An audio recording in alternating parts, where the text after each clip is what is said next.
leer un resumen de su semblanza. Sé que es muy difícil que se lea todo lo que ha trabajado él, sin embargo voy a tratar de hacer un resumen. ¿Se lo conectan a nosotros? El doctor José Luis Díaz se graduó de médico cirujano en la Universidad Nacional Autónoma de México con una tesis dirigida por el profesor Dioniso Nieto, que fue su principal maestro. A partir de ello emprendió su carrera académica como investigador de tiempo completo, que a la fecha continúa. Él fue asociado de varios laboratorios de investigación de psiquiatría de la Universidad de Harvard y del Hospital General de Massachusetts en Boston, Estados Unidos, a cargo del profesor Seymour Ketty. En la UNAM ha sido investigador del Instituto de Investigaciones Biomédicas, del Centro de Neurobiología, Campus Juriquilla en Querétaro. Ha sido investigador asociado de las unidades de neurociencias en el Instituto Nacional de Neurología y en el Instituto Nacional de Psiquiatría, así como profesor visitante del Programa de Ciencia Cognitiva de la Universidad de Arizona, de la Facultad de Psicología de la Universidad de Santiago de Compostela. Actualmente es investigador titular en el Departamento de Historia y Filosofía de la Medicina de la Facultad de Medicina de la UNAM. El doctor Díaz se ha dedicado a la psicobiología, es decir, al estudio de las bases biológicas y cerebrales de la mente y el comportamiento. Sus estudios han abarcado la neuroquímica, la psicofarmacología, la etnofarmacología, la etología, el problema mente-cuerpo, la naturaleza de la conciencia, la ciencia cognitiva y la epistemología. Es autor de más o menos de 200 artículos científicos de revisión y de divulgación, y entre otros de 14 libros. Les voy a leer algunos títulos: Psicobiología y conducta, rutas de una indagación, La mente y el comportamiento animal, El ábaco, la lira y la rosa, Las regiones del conocimiento, La conciencia viviente, los 4 editados por el Fondo de Cultura Económica. Ha publicado varios libros, de hecho me puedo jactar de que me acaban de dar el más reciente, Registro de Sueños, digo aparte de que estoy haciendo que todos lo sepan, ¿sí? Es mío, ya me lo darán, con él me estaré. Y bueno, publicó un ensayo biográfico en gallego, otro en castellano, y además sobre un tío en particular, que era médico rural republicano, fusilado al inicio de la Guerra Civil Española.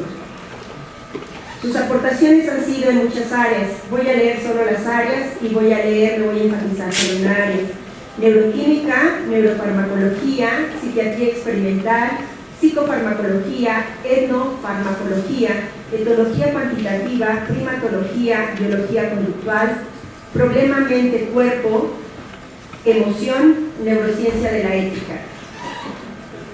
A últimas fechas, y bueno, es un decir, se ha dedicado a la naturaleza de la conciencia, análisis de la estructura de la conciencia y sus correlatos cerebrales, modelo procesal de la conciencia fenomenológica, métodos de primera persona, en especial análisis y modelos de texto fenomenológicos.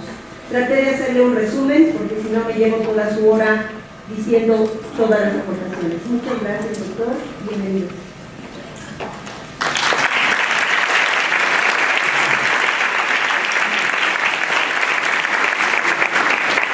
Muchas gracias. Me da mucho gusto estar aquí. Es un honor haber sido invitado a dar esta conferencia en un posgrado en el que he estado involucrado pues casi desde sus inicios en los años 70. Estábamos conmemorando hace un momento con Sara. En los inicios yo daba un posgrado de psicobiología y psicofisiología. Dábamos clase en los cubículos, 3 o 4 alumnos y demás. Las cosas han cambiado bastante y me da muchísimo gusto esta expansión del posgrado y su proyección al futuro, como dice el título del posgrado de este simposio. El tema que voy a tratar hoy es el tema de la autoconciencia, que me ha interesado desde hace ya un tiempo, unos 10 o 15 años. Acaba de salir un artículo que es en realidad el tema que les voy a dar, está publicado aquí para quien tenga interés. Salió hace un par de semanas en Adaptive Behavior sobre la autoconciencia, un modelo, un proceso pautado de un mundo. tema es fascinante para la psicología desde hace mucho tiempo. ¿Qué es el yo? La pregunta que ya no se formula de esta manera porque es uno de los conceptos más abstractos, curiosamente, de la ciencia. Hay una serie de términos similares que se han usado a través de los tiempos y que no aclaran demasiado a qué se refieren, en términos como yo, el ser, el self en inglés, el ego psicoanalítico, el sujeto, muchas aproximaciones filosóficas y de filosofía de la mente, el alma. El tema es tan polémico que hay tendencias antiguas, por ejemplo el budismo, que afirma que no existe ninguna esencia personal. Se conoce como anatta, no hay una esencia personal en el budismo. Al contrario, René Descartes consideró que pienso luego existo, que un sujeto puede dudar de todo, menos de que está dudando, de que algo o alguien está dudando. Es decir, el cogito cartesiano es una afirmación pues, metafísica de la existencia del sujeto. Hume, por el contrario, el empirista, en una célebre autorreflexión, hace una introspección y dice que encuentra haces de percepciones en su mente, pensamientos, creencias, imágenes, etc., pero no encuentra ningún self, no encuentra ningún ser permanente. Todo es efímero, todo es pasajero. Husserl, por el contrario, un poco de acuerdo con Descartes, considera que el ser no puede ser el observador, porque es el observador mismo, no puede ser observado porque es el observador mismo. Si no, no habría forma de hacer introspección, ni habría forma de observar lo que ocurre en la propia mente. Wittgenstein, estos son ejemplos así como muy generales de posiciones al respecto, considera que nada en la escena de lo que vemos nos revela que hay un ojo mirando esa escena. Y con su característica de profundidad, pues dice que lo mismo sucede en la mente. Que hay contenidos y demás, pero nada nos indica que haya un observador, que haya algo o alguien que nos esté viendo. Sin embargo, la idea permanece. Nuestra vida fenomenológica parece que vive un mundo de algo que lo observa, y eso implicaría que existe un homúnculo, que existe un observador, que existe un sujeto dentro del cerebro, en alguna parte de nosotros, que es el que presencia lo que ocurre en nuestra mente. Y esta es lo que llama Daniel Dennett la falacia del homúnculo y el teatro cartesiano. O sea, como aparece bien en la figura, habría no solamente un contenido perceptual, sino alguien que está observando ese contenido, lo cual presenta una regresión al infinito, porque si ese es el caso, tendría que haber alguien más que está observando al observador, observando lo que se presencia en la percepción. Entonces, tanto los filósofos de la mente como Dennett, en este caso, con su idea del teatro cartesiano, y muchos neurocientíficos consideran que es necesario eliminar la noción del yo como inútil para poder establecer un estudio científico, por ejemplo, encontrar la base neurobiológica del yo. No va a encontrarse, dice Ignaz, ¿no?, uno de los neurocientíficos más destacados del momento, que tenemos que eliminar la noción del yo. Sin embargo, no es posible realmente hacerlo sin evitar, cuando menos, una noción que ha sido repetida, polémica y fundamental. ¿Hay alguna alternativa para esto? Pues sí, la alternativa es considerar al yo como la autoconciencia, es decir, un sistema de autorreferencia y de autorrepresentación que tenemos los seres humanos, y probablemente en cierta medida buena parte de los animales, quizás no tan desarrollada como veremos en esta plática, pero está enraizada profundamente en la biología. Es decir, esta capacidad, este sistema, provee de un sentido de identidad y de continuidad de la persona a través del tiempo. Y ese es el meollo de la propuesta que les voy a hacer el día de hoy, está formado por un conjunto de funciones. No se trata nada más de una función global, sino de un conjunto de funciones que potencialmente se integran. Y esas son las siguientes. Empezando por las más básicas, las más fundamentales, las que probablemente compartimos con todos los seres vivientes, móviles. Ámbito somático, todo ser vivo tiene un cuerpo, tiene que de alguna manera percibe y demás, es el ámbito somático, y un poco más en animales más encefalizados sucede que debe existir una imagen corporal que les permite navegar en el mundo. Esa es la segunda parte, es decir, les permite una relación directa entre su cuerpo y el nicho doméstico en el que se movilizan. El tercer punto es el sentido de agencia, la facultad de actuar, las funciones ejecutivas que vamos a ver en un momento. El cuarto es la capacidad de introspección, es decir, la capacidad de poder observar lo que ocurre en la propia mente y demás. Es un hecho de nuestra conciencia, de nuestra fenomenología. La quinta es el dominio de primera persona. Cuando los niños aprenden en algún momento a utilizar los pronombres de primera persona, yo, mi y mío, están haciendo una autorreferencia ya verbal, que no se presenta probablemente en los animales, aunque vamos a ver que existen indicios. El sexto punto es la memoria episódica. Todos tenemos una memoria de nuestro pasado, construimos de hecho con ella, con las imágenes de nuestra memoria, una autobiografía, y esto es parte de este sistema de autorreconocimiento. Pero tampoco podría existir el sistema de autorreconocimiento si no reconociéramos que los demás también lo tienen. Es decir, el yo, la ipsiedad, la autoconciencia implica la heteroconciencia, la conciencia de los otros. Dado que otros tienen conciencia, también la tengo yo. Y finalmente todo esto conduce quizás al estrato o al sistema más elaborado, que es la conciencia, la eticidad. Vamos a revisar muy brevemente cada uno de ellos. En el trabajo están un poco más desarrollados, pero empezando por el ámbito somático.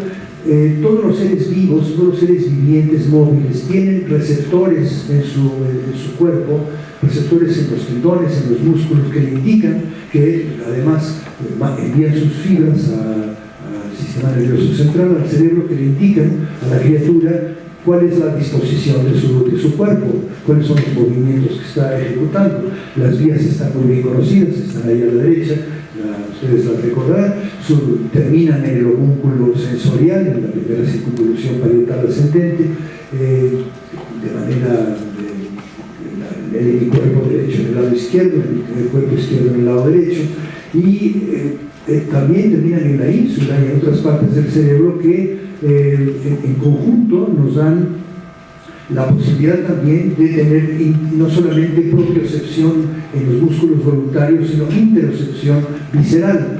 También hay una serie de terminales del sistema nervioso autónomo que convergen usualmente en la ínsula, en la corteza cerebral, y que nos dan una sensación directa de nuestra actividad visceral y autonómica. Pero además, no solamente está esto, sino está un tipo de percepción que no es la visual y la auditiva, que es sumamente directa de nuestro cuerpo, y es la percepción del tacto, la percepción áptica. El hecho de que podamos sentir las cosas directamente, usualmente con nuestras manos, pero con todo el cuerpo, hay terminales en toda la piel al respecto, para la percepción áptica. Se conocen muy bien las vías y demás, y las terminales también en el homúnculo sensorial. Eso nos permite directamente tener una percepción del yo. Es más, cuando nos tocamos a nosotros mismos, somos al mismo tiempo sujeto y objeto, y eso ha sido muy analizado recientemente por los filósofos de la mente como un fundamento muy fisiológico y muy sensorial de la percepción somática del propio cuerpo. Esto está en la base, digamos, de la conciencia propia, de la conciencia del yo, y la compartimos con buena parte de los animales. También está este sistema fascinante que es la automonitorización. Cuando nosotros movemos la cabeza y los ojos, los estímulos visuales del mundo inciden sobre la retina, pero no están fijos en la retina, sino que al mover los ojos y la cabeza, pues la escena, la estimulación visual se barre en la retina constantemente, y sin embargo vemos el mundo estable. Ya Helmholtz en el siglo XIX se preguntó sobre esta capacidad de cómo es posible que veamos el mundo estable cuando los ojos se están moviendo y la imagen de la retina se está moviendo. Entonces él postuló por primera vez la posibilidad, pues, precisamente de lo que se conoce ahora como la copia eferente. O sea, no solamente la estimulación de la retina va por la vía visual hasta la corteza calcarina del lóbulo occipital, sino hay una copia eferente que pasa por el colículo superior y que de alguna manera corrige para el movimiento ocular y para que podamos ver el mundo estable, lo cual es un sistema fisiológico verdaderamente extraordinario, extraordinariamente eficiente. Y este sistema nos está también diciendo que cómo funciona y cómo se mantiene nuestro cuerpo y nuestra visión. La copia eferente entonces es parte de este ámbito semántico. Y esto nos da la razón de por qué no podemos hacernos cosquillas a nosotros mismos. La copia eferente, lo que nos da cosquillas no es la estimulación sensorial en las costillas, sino es el hecho de no poder predecir lo que va a pasar. Si nosotros nos estamos haciendo cosquillas a nosotros mismos, la copia eferente nos está informando de lo que va a pasar, y por lo tanto no es posible hacernos cosquillas. Las cosquillas son lo imprevisible, no la estimulación de las costillas. Seguimos con el ámbito somático. Además está el autorreconocimiento, algo que ya se presenta en los animales con esta famosa prueba de la mancha de la frente, que algunos animales pasan, pero no todos. Esto se le ocurrió a Gallup hace muchos años, en los años 70, al ver la conducta de los chimpancés ante el espejo, que pasa por una fase inicial de extrañamiento, a veces de ataque, como si fuera otro animal que están viendo en el espejo, pero después pasa por una segunda fase de acostumbramiento y por una tercera en donde hay interacción con la imagen en el espejo, lo cual sugiere que el animal puede tener algún tipo de autorreconocimiento. ¿Cómo saberlo? Pues a Gallup se le ocurrió pintarle una mancha al chimpancé en la frente, de tal manera que no la pudiera ver más que a través de su imagen en el espejo, y mide las veces que el animal ante el espejo se toca la mancha en vez de tocar el espejo. Y este tocarse la mancha en la imagen del espejo implica, según Gallup, que existe alguna forma de autorreconocimiento. Y la prueba de la mancha o de la marca en la frente la pasan unos cuantos animales de un buen desarrollo cerebral, como son varios de los simios. Curiosamente el gorila no, pero el chimpancé sí, y también el orangután, el bonobo. Se ha hecho pruebas con los delfines que son complicadas para poderlo realizar, también la pasan los elefantes, y curiosamente recientemente la pasan también algunas especies de aves, especialmente los cuervos y las urracas. Es fascinante la idea de que nada más las aves que tienen la propiedad de repetir voces, las aves que hablan, los loros, las guacamayas y las urracas, son capaces de pasar la prueba de la marca, lo cual implica que a lo mejor sí saben lo que dicen. Esta idea de la imagen corporal, de la imagen propia, es muy interesante. Os presento aquí un trabajo, bueno, una figura de un trabajo realizado sobre autorretratos de memoria. Se le pide a los sujetos que no solamente que se retraten ante el espejo, se dibujen ante el espejo, sino después que se dibujen de memoria. Y aquí aparece uno de tantos casos publicados en ahí aparece en la página donde pueden consultar esto. Y vean ustedes el original a la izquierda, el sujeto que está retratándose, en el medio está cuando se está mirando al espejo, el autorretrato ante el espejo, y en la tercera, que es curiosamente donde aparece más guapo, es cuando se está autorretratando de memoria. Entonces, esta imagen corporal que nosotros podemos dibujar de memoria es evidentemente parte de nuestro autorreconocimiento somático. Vamos a la situación y al nicho doméstico. Evidentemente hay una relación con el medio ambiente muy fuerte de parte de todos los seres vivos. Les pongo aquí algunas de las nociones filosóficas o de filósofos, sobre todo existenciales y fenomenólogos, existencialistas y fenomenológicos, que han propuesto y han analizado con bastante detenimiento, pues en el caso de Ortega y Gasset, el hombre y la circunstancia, yo soy yo y mi circunstancia, decía él, lo cual es muy interesante. Heidegger, el Dasein, que está traducido como el ser ahí, pero creo que significa más estar ahí. Eduardo Nicola habla de la situación vital, Chirao del tiempo vivido, Tillich de la presencia, es decir, son nociones filosóficas de cómo se relaciona el ser humano con su entorno directo y cómo ese entorno realmente forma parte de su yo, de su autoconciencia. En la biología también ha habido intentos de hacer esto, y probablemente el primero que yo conozco es el de Umwelt, de von Exquel, los años 30, este zoólogo lituano estableció ese esquema que está ahí abajo, en donde el mundo interno a la izquierda tiene como una entrada y una salida, unas aferencias y unas eferencias, pero también el mundo externo a la derecha tiene unos sistemas como efectores de las conductas y demás de los seres humanos hacia los objetos, y también unos receptores que son los que impresionan a sus sistemas sensoriales, de tal manera que se establece una especie de asa entre el observador y el objeto del mundo, donde prácticamente se rompe la dicotomía clásica entre sujeto y objeto en la percepción. Esta misma idea fue retomada por Gibson en los años 50,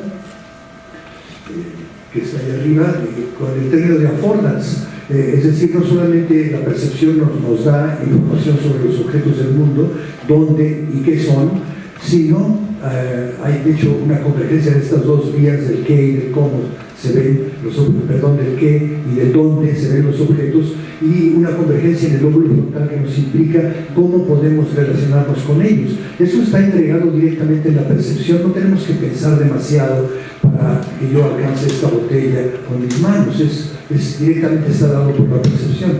Entonces esta affordance, que es las posibilidades de interacción entre el sujeto y el objeto, también han sido destacadas. Existe además un punto de vista. La figura que aparece ahí al lado derecho fue la de un físico interesado en la percepción visual, que fue Ernest Mach a principios del siglo XX. El hombre se interesó tanto en lo que realmente percibimos antes de elaborar la imagen visual, que se dibujó a sí mismo, ahí del lado derecho, tirado en el diván, se tapó el ojo derecho y dibujó lo que ve su ojo izquierdo.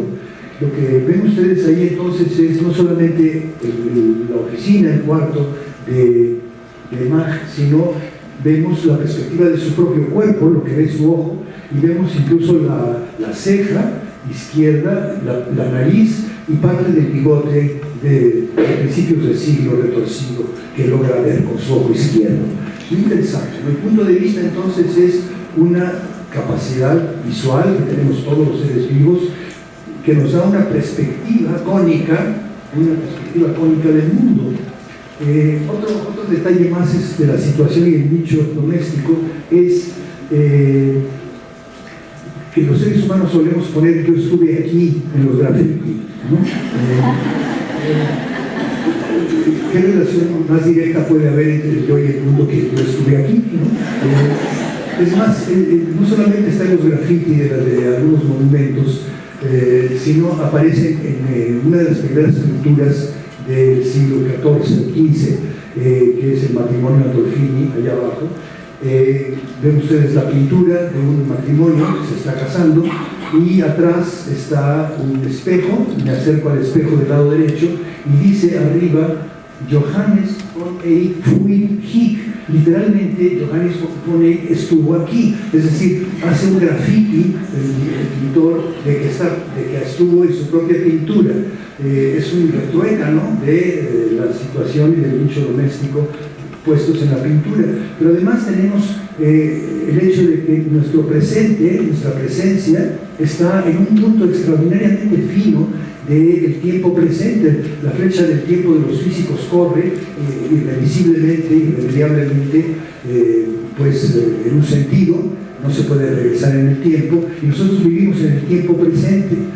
Los neurofisiólogos, especialmente Benjamin Libet, que ha estudiado la neurofisiología del paso del tiempo y su captación y demás, considera que nuestro tiempo presente neurofisiológico, el tiempo que dura nuestra conciencia en el tiempo presente, es de aproximadamente 500 milisegundos, lo cual es verdaderamente, da como vértigo, ¿no? O sea que vivimos en este espacio de menos de un segundo en el tiempo presente.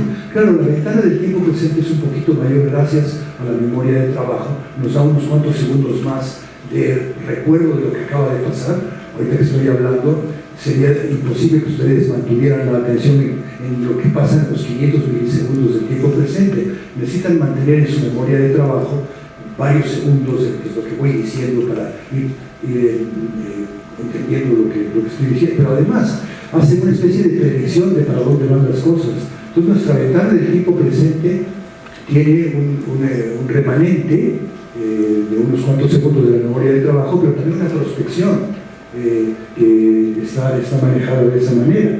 Pero de todas maneras vivimos en el vértigo de un presente hic et nunc, o sea, aquí y ahora, confinados en esa situación. Pero además se ha encontrado, y es un premio Nobel de Neurofisiología en los años 2011 o 2012, que existen neuronas del lugar en el hipocampo, es decir, neuronas en donde se encienden cuando uno está en un sitio. De hecho, fueron descubiertas en ratas en el laberinto, en donde ciertas neuronas del hipocampo responden al lugar donde está la rata. Eso resolvió la vieja polémica que se armó entre los cognitivistas y los conductistas de cómo maneja la información una rata de su laberinto. Si acaso es nada más una información sensorial, de que la rata reconoce la esquina de donde está y puede determinar su situación por eso, o bien construye un mapa global del laberinto para poder orientarse y resolverlo. Pues el hecho de que existan neuronas del lugar en el hipocampo favoreció la segunda versión, porque hay neuronas que responden a cada lugar donde está la rata en el laberinto, y eso implica claramente que hay una representación cognitiva de todo el laberinto en el hipocampo, o cuando es mediado por el hipocampo en las ratas. Nosotros las tenemos también. Poco después se encontraron las neuronas de coordenadas. Es decir, en la corteza entorrinal existen neuronas que responden a la orientación de los puntos cardinales que tenemos los animales y los seres humanos. La siguiente, como ven, estamos construyendo esto de abajo hacia arriba, o de las facultades más fundamentales a las más elaboradas. La agencia, es decir, ahí está el agente 007, cuando no es uno de ellos, implica una serie de capacidades, las capacidades para evaluar el medio inmediato, para elegir entre alternativas, para expresar decisiones en actos y para modificar el entorno. Todas ellas son las llamadas ahora funciones ejecutivas y están muy ligadas al lóbulo frontal y a la frontalización, operaciones mentales, pues como la formulación de planes, la representación de objetivos, la toma de decisiones, la regulación de respuestas en referencia a las consecuencias de los actos, que de alguna manera están muy relacionadas al lóbulo frontal. Claro, esto no surge de la nada, las acciones del lóbulo frontal no surgen de la nada, vienen antecedidas por una serie de circuitos. De su lado derecho aparece esta imagen que ahora se maneja un poco más del cerebro, no solamente como el hemisferio derecho e izquierdo, sino como el cerebro anterior, que está delante de la fisura de Rolando, y el cerebro posterior, que es fundamentalmente sensorial. El cerebro posterior está situado en las áreas visuales, auditivas, las táctiles, etc. y todas ellas convergen su información hacia el lóbulo frontal, pero hacia el polo frontal, donde aparentemente están involucradas estas zonas en la toma de decisiones y demás, que después las fibras van hacia atrás a la zona premotora, donde se registra el potencial preparatorio al movimiento y finalmente a la zona motora. Es decir, todo el cerebro está involucrado en la formulación de las acciones, como aparece en la figura.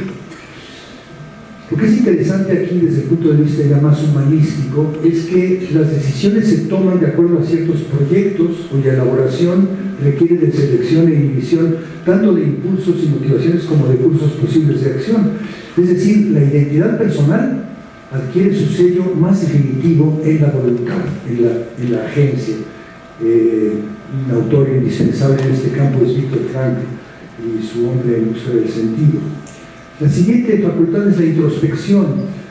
La introspección fue tratada académicamente, aparte de Hume y demás, en la filosofía de la mente, por primera vez, probablemente por Karl Jaspers, por este psiquiatra, filósofo existencialista y fenomenólogo de principios de siglo. Y estableció que hay tres momentos de la introspección. Uno que llama la autoobservación, la conciencia de los propios procesos mentales, cuando nos hacemos eventualmente o por momentos conscientes de lo que está ocurriendo en nuestra propia mente.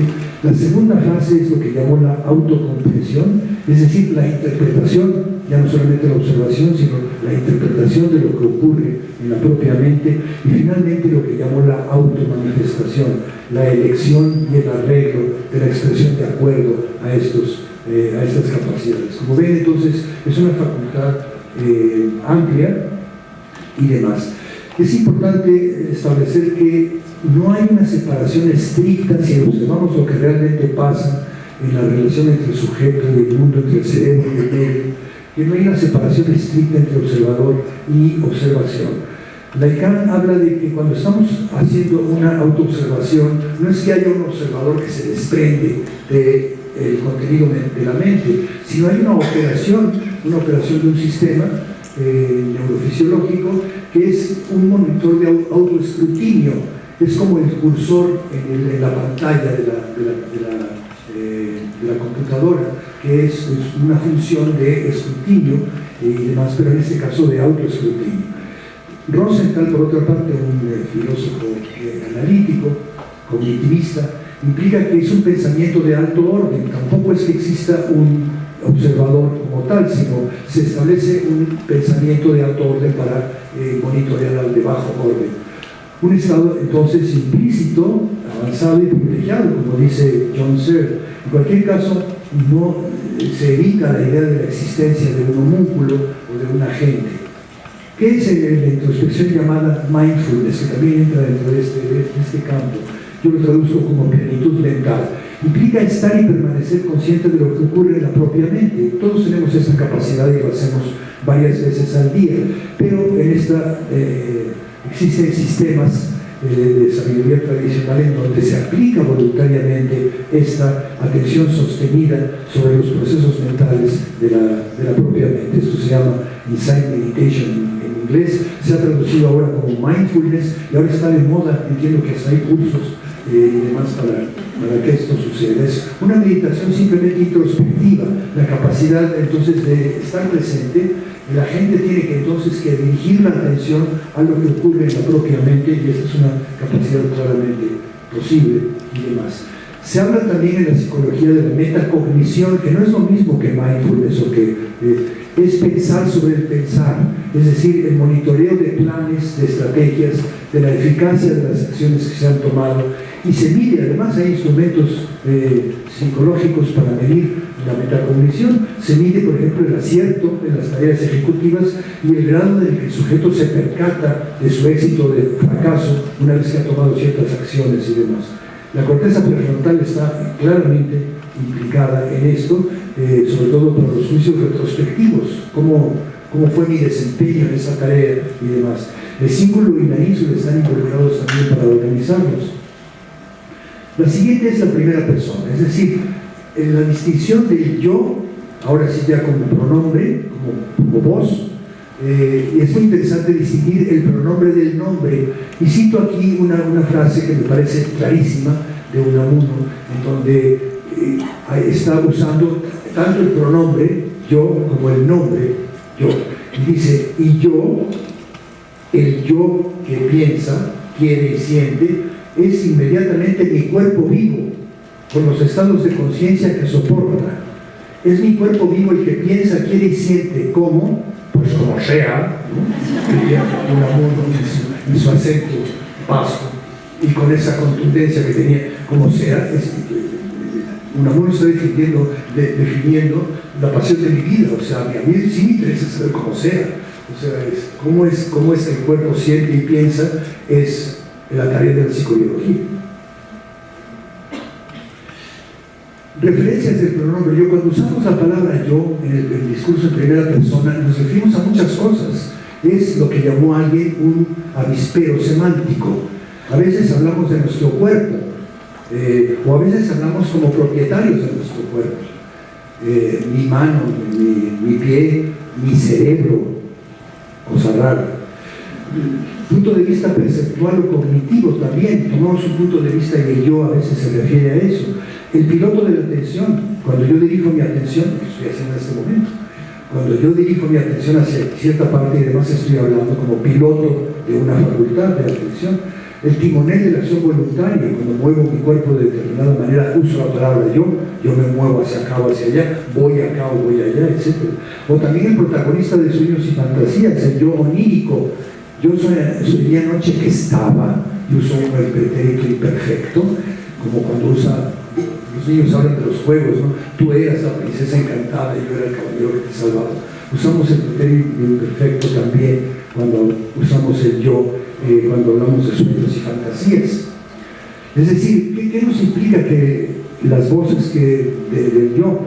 Pues que hay muchísimas facultades o funciones precisamente que estoy tratando de revisar aquí con ustedes, que implican a la autoconciencia. Este referente, finalmente, dice Strawson en su Individuals, un clásico de la filosofía de la mente, el referente del yo no es otro que el hablante, obviamente, tanto individuo y persona, el yo narrativo, el yo que habla. Pero pues esto es un poco tautológico, es muy evidente. José Luis Bermúdez, filósofo de la mente, muy enterado de neurociencias y demás, actualmente en la Universidad de Texas, es de origen colombiano, dice: el pronombre yo requiere de un entendimiento más allá de lo que es el referente de la persona que lo pronuncia, que eso es obvio. El hablante es una entidad con una trayectoria egocéntrica, dice él. Es decir, es una entidad capaz de situarse y actuar en el mundo. Entonces él está dándole un énfasis muy especial al yo situado. Y ese es el que habla. No es nada más una especie de entidad lingüística metida en el cerebro en la zona de Broca, evidentemente, es algo mucho más que eso. El hablante entonces es una trayectoria egocéntrica, un entendimiento correlativo del individuo en relación activa con el mundo.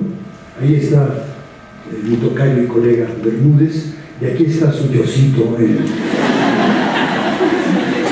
Perdón por la broma visual. Otra vez. Pero además de eso, está en los seres humanos el nombre propio. El nombre propio es la etiqueta lingüística. ¿Cómo me llamo? ¿Cómo mi apellido? Si uso, yo tengo 3 nombres, me llamo José Luis Juan. El Juan me parece horrendo porque nunca me identifiqué con él, pero ahora lo tengo que usar porque está en credencial de lector. Entonces, esa etiqueta lingüística me identifica de alguna manera. Pero además, me pongo, a veces, aquí está, ¿no?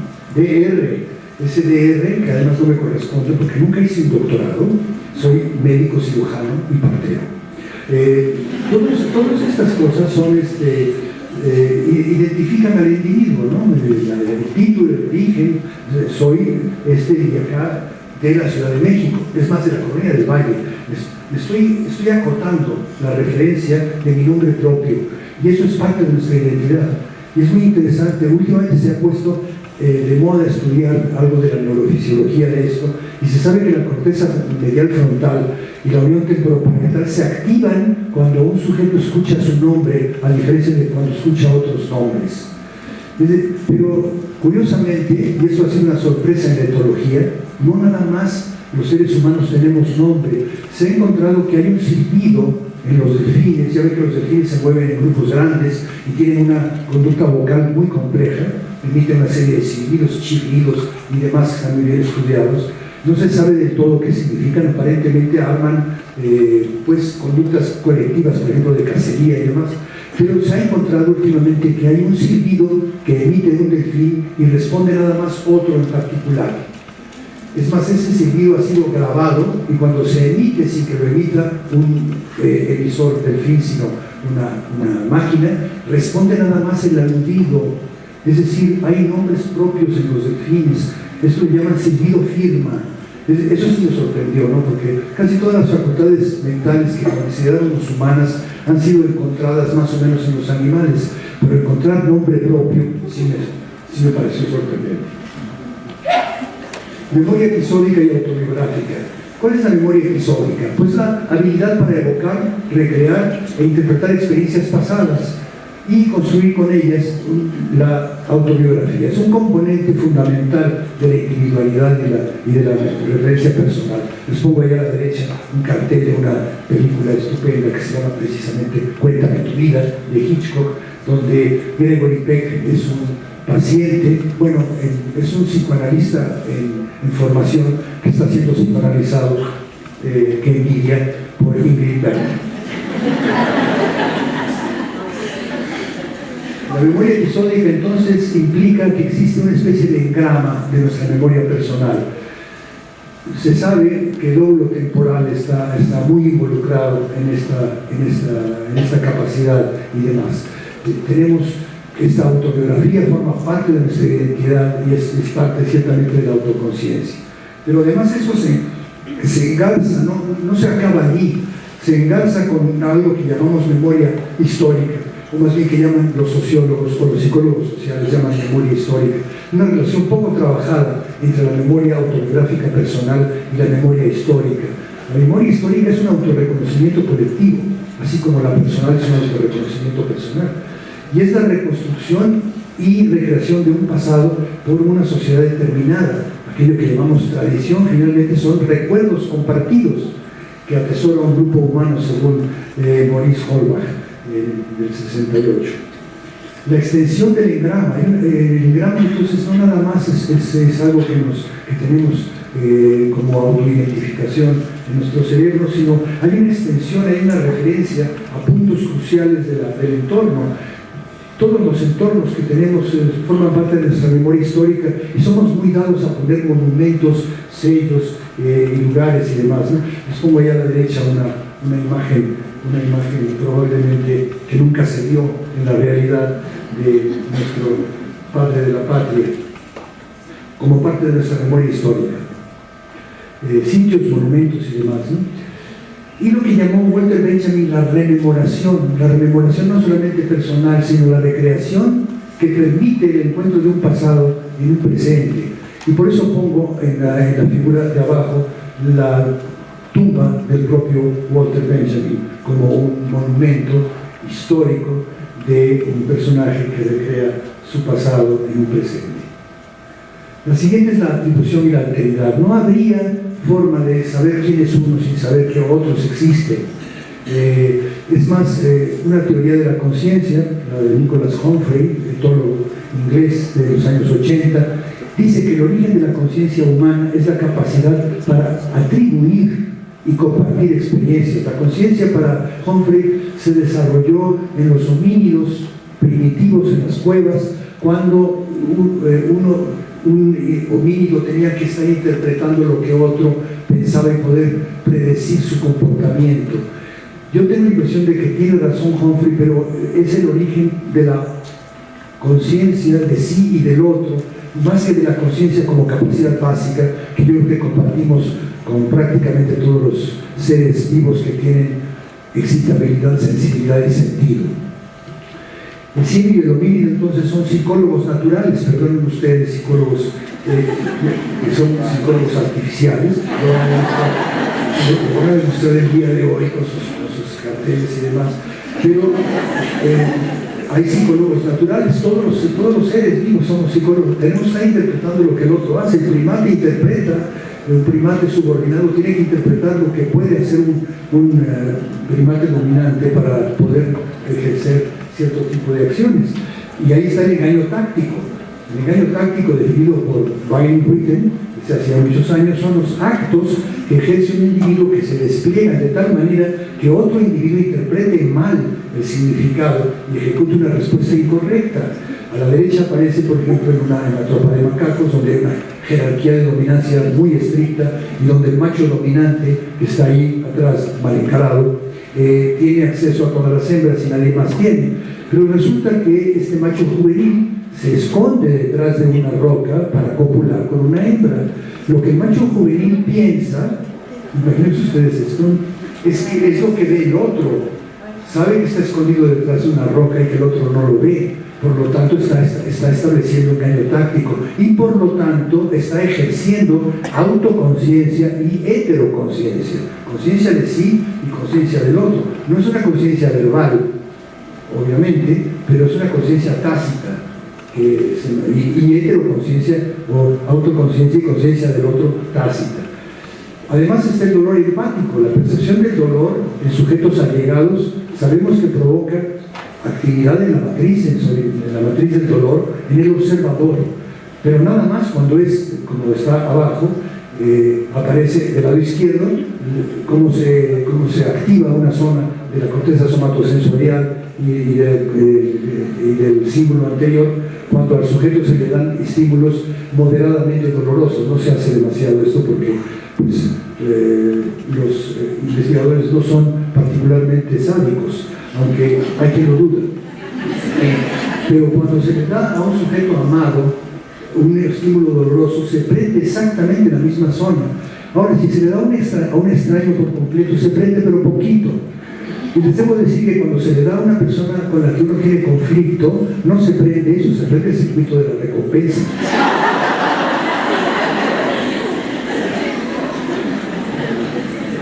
Las neuronas espejo fueron encontradas por casualidad por Isolati y compañía en Italia ya hace unos años. Son aquellas que se activan cuando el sujeto realiza una acción, son neuronas motoras, realiza una acción, pero también cuando ve que otro las realiza. Eso implica que hay un sistema neuronal que no solamente responde al propio movimiento, sino al movimiento similar, pero en otro. ¿Será esta una base neurológica de la empatía? Pues hay quien dice que sí. Los filósofos europeos, sobre todo cierta escuela como los que están aquí, hablan de la alteridad, de la otredad. No solamente uno tiene conciencia de sí, sino ve que los otros también la tienen. Y esto le llaman la alteridad. Martin Buber le llama mutualidad. Levinas habla de la capacidad para alternar, de ahí viene la palabra alteridad que fabrica él, la propia posición por la del otro, ponerse en los zapatos del otro, la empatía, pues. Y Riquet habla que la ipsiedad, que sería lo que yo defino como autoconciencia, requiere de la otredad. No podemos tener autoconciencia si no sabemos que los demás, que el otro con el que hablamos también la tiene.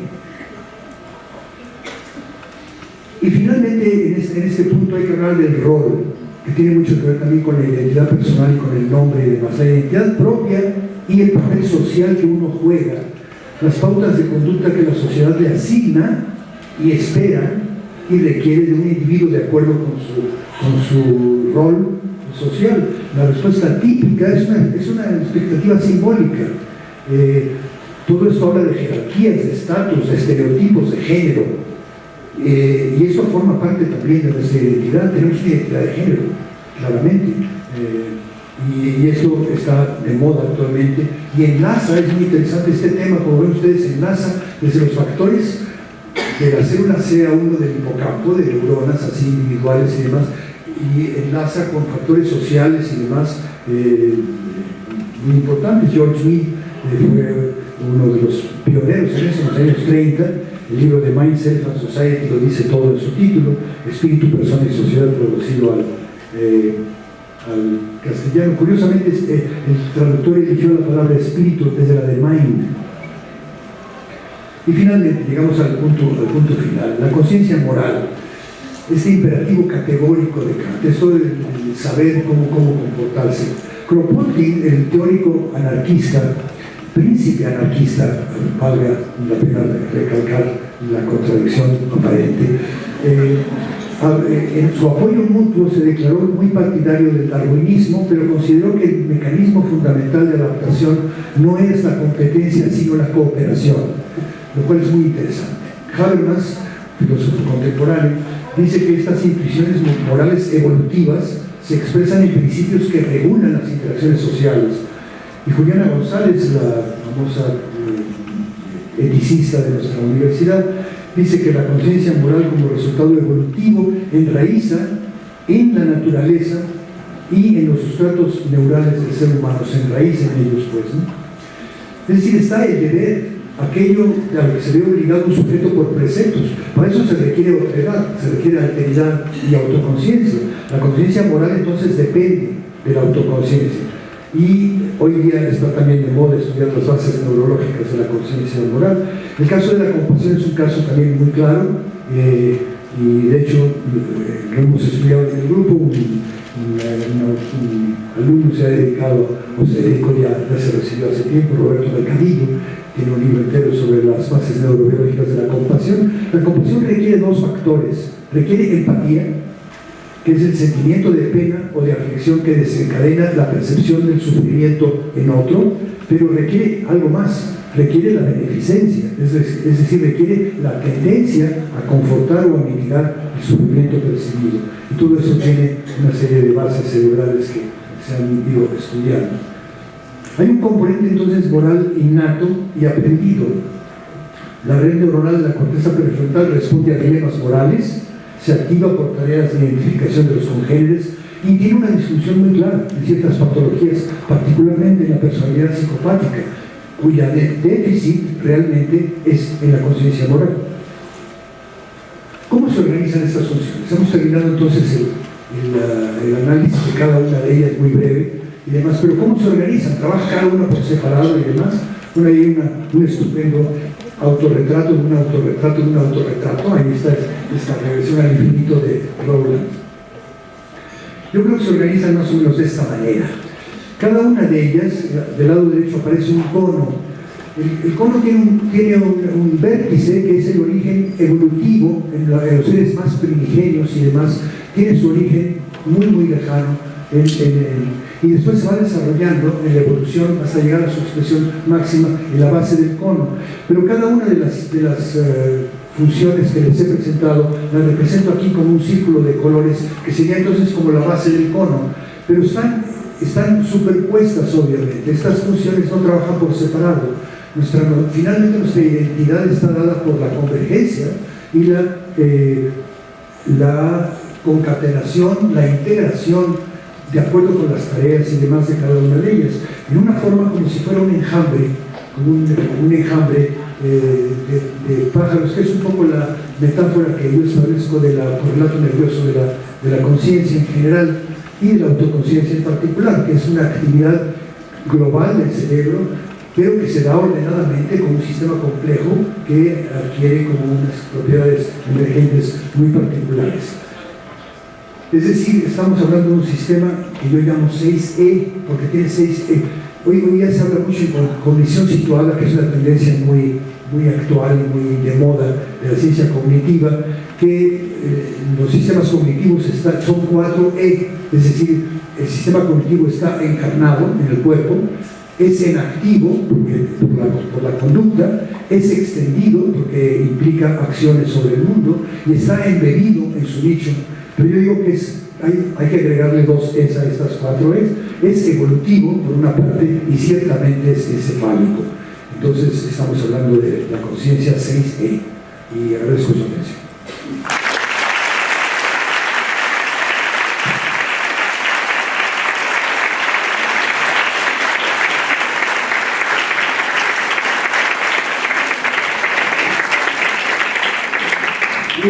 Gracias, José Luis. Tenemos tiempo para un par de preguntas, por favor.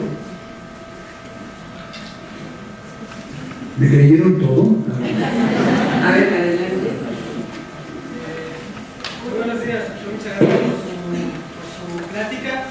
Mi pregunta va en dos sentidos. En el caso, por ejemplo, de el autismo, ¿en qué, sobre todo en los rangos como más, que tienen mayor afectación, en qué nivel de conciencia o autoconciencia usted los situaría a estas personas en primer lugar? Y mi segunda pregunta sería, ¿esta lista que usted nos presenta está ordenada ontogenéticamente, filogenéticamente o tiene un orden distinto? De las dos.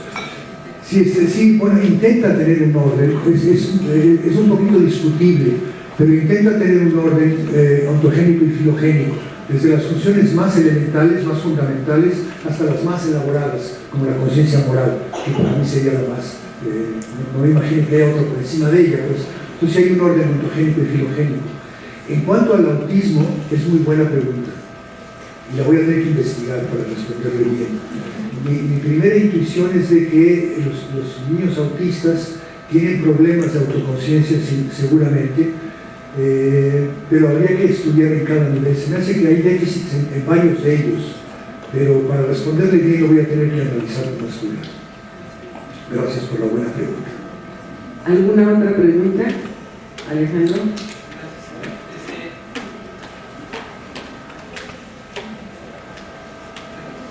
Bueno, primero que nada, muchas gracias por la conferencia, es fascinante siempre que tengo la oportunidad de escucharlo.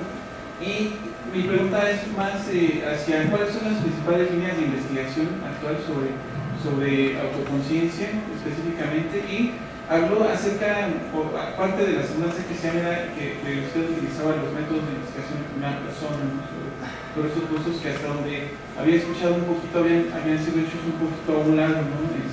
Por la parte subjetiva que existe en esto. Quisiera saber qué es lo que se investiga sobre este método o cuál es la situación. Sí, un poco largo. Bueno, en mi libro, que ya tiene bastantes años, La conciencia viviente, hay un par de capítulos sobre los textos fenomenológicos que llamo yo. La única forma de conocer la conciencia ajena es porque nos informe el sujeto lo que pasa por su mente. Y ese informe es un informe verbal. No tenemos... Bueno, hay otras formas más elementales también de comunicación no verbal que nos permiten hacer algunas inferencias, pero la inferencia fuerte está por el informe fenomenológico. El sujeto nos informa lo que ocurre en su mente, ¿no?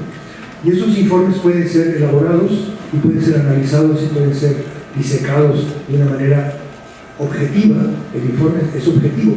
La conducción del informe es subjetiva, pero el informe es objetivo y podemos analizar. Daniel Dennett le llama heterofenomenología a esta tendencia, es una palabrota que implica simplemente eso. Tenemos una serie de jueces que pueden analizar objetivamente un informe de un sueño o un informe de una tarea cognitiva y demás, y esa es factible de ser analizada. Ese sería muy en resumen el punto. Las líneas traté de resumirlas porque en cada uno de los 8 incisos que traté hay investigación. Hay investigación de frontera. 2 premios Nobel en el camino, ¿no? O sea, las de las células celulares y las células del UPS, la corteza interrenal fue el premio Nobel, ¿no? Las neuronas de lugar está postulado Rizzolatti para el premio Nobel, en cualquier momento se lo van a dar. O sea, hay investigación de frontera en cada uno de estos, desde el punto de vista neurobiológico, pero también se dan cuenta de que estos temas, y esto a lo mejor es un mensaje que me gustaría dejarles, que seguramente ya lo pensaron ustedes, esta división tajante, a veces sospechosa, que hay entre la neurociencia, la psicología social y demás, ya vamos a dejarla atrás, ¿no? O sea, evidentemente todos estos temas están implícitos, las aportaciones de cada uno de estos especialistas son fundamentales para entender una función como la autoconciencia o muchas otras funciones vitales. Entonces yo creo que ese es un mensaje que sí me gustaría. Ya todos están asintiendo, qué bueno, dejen atrás esta pelea entre lo social y lo biológico, todo eso. Ya estamos en el siglo XXI.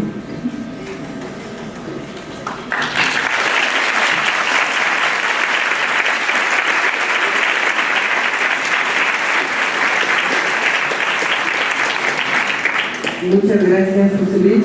Le voy a pedir al doctor Javier Nieto que se acerque.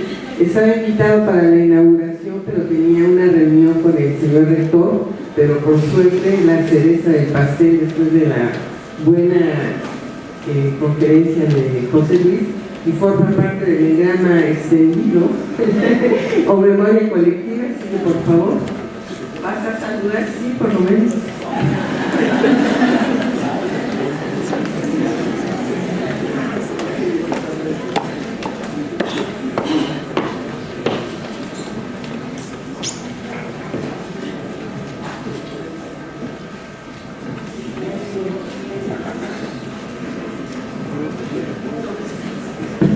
Bueno, como ustedes saben, el doctor Javier Nieto es el coordinador general de posgrado.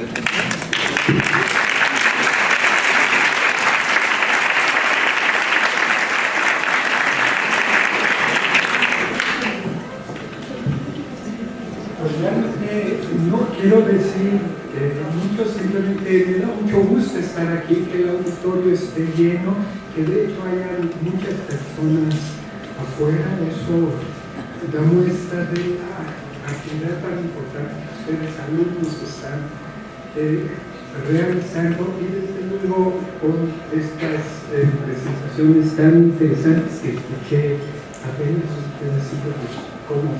Así que felicidades y buen día a todos.